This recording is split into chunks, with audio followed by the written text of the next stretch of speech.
A minister friend of mine said, "Elaine, you should become a practitioner." And I said, I don't know. I'm not sure it's for me. And then she said, "You're already a practitioner. You just don't know it." And so my practitioner journey began.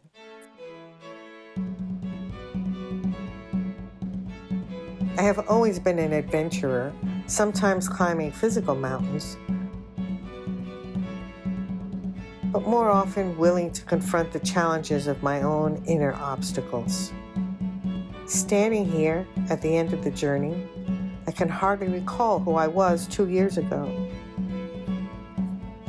We shall not cease from exploration, and at the end of all our exploring will be to arrive where we started and know the place for the first time.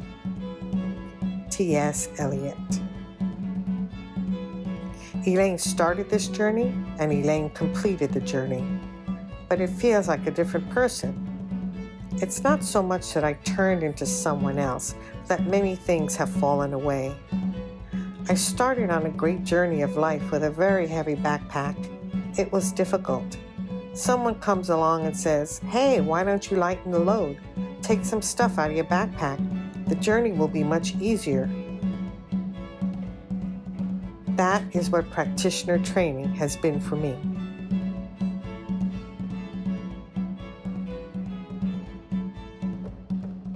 I know that I am more aware of myself, more accessible to myself, less judgmental. I started working on being less judgmental of others, and as that fell away, I found underneath there was a great self-judgment.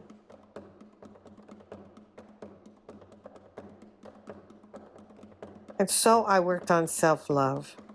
As it turns out, self-love is a lot lighter in a backpack than judgment is.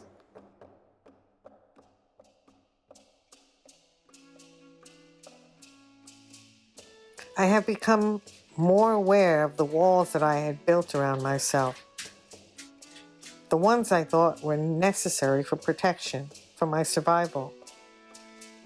I know I can choose to keep them or not. I have begun the great dismantling.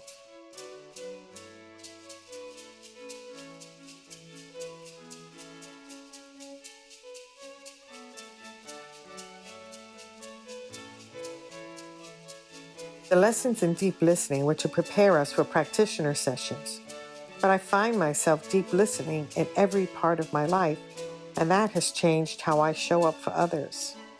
I am more present in both my personal and professional life.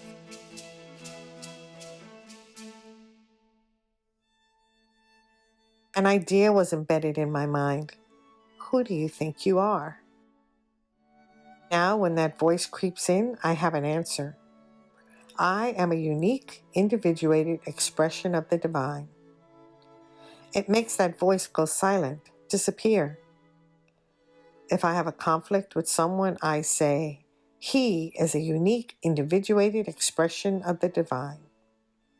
It usually works to change my mind about the situation, and the interaction shifts away from conflict. Something else appears, ideas, options, different paths to solutions and collaboration.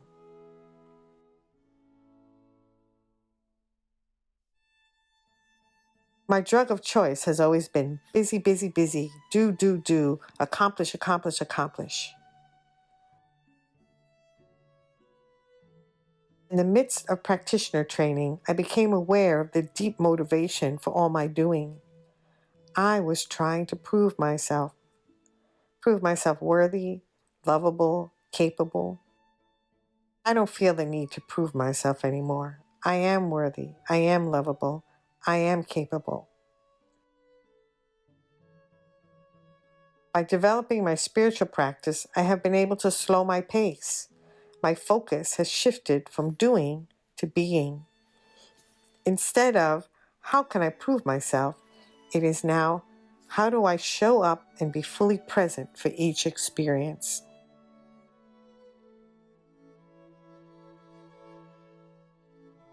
When I started practitioner training, I thought my ministry would be about helping survivors of sexual abuse in their healing process. I have experienced much healing myself, and I wanted to share that.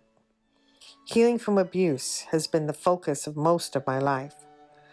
I used to see myself as a victim, but I grew to see myself as a survivor.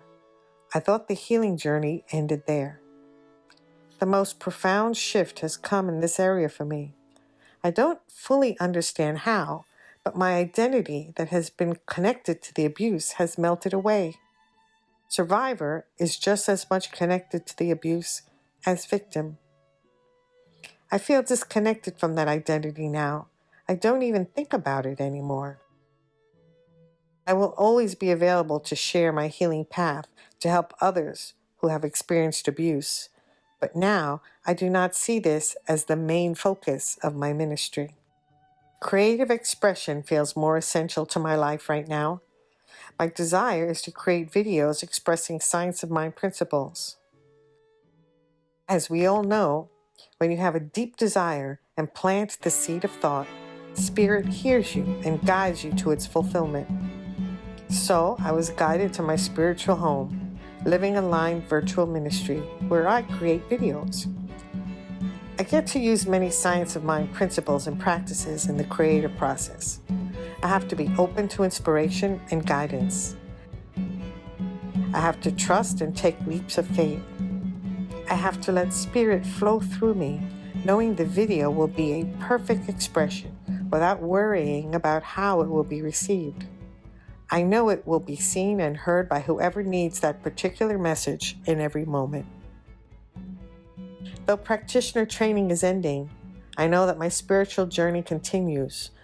With a lighter backpack, a new way of listening and seeing, I go forth to explore and discover for further growth and expansion.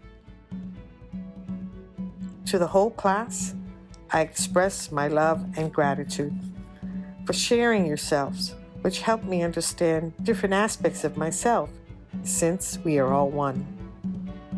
To Reverend Marie Kirkland, thank you for your guidance.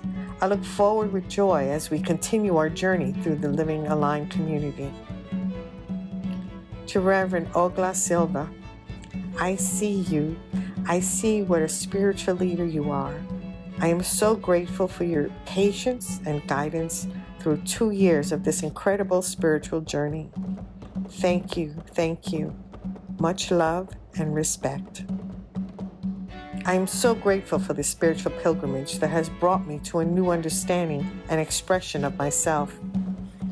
I used to look at the sky and feel so small. Now I look at the sky and know that I am part of the vastness of life. And so it is.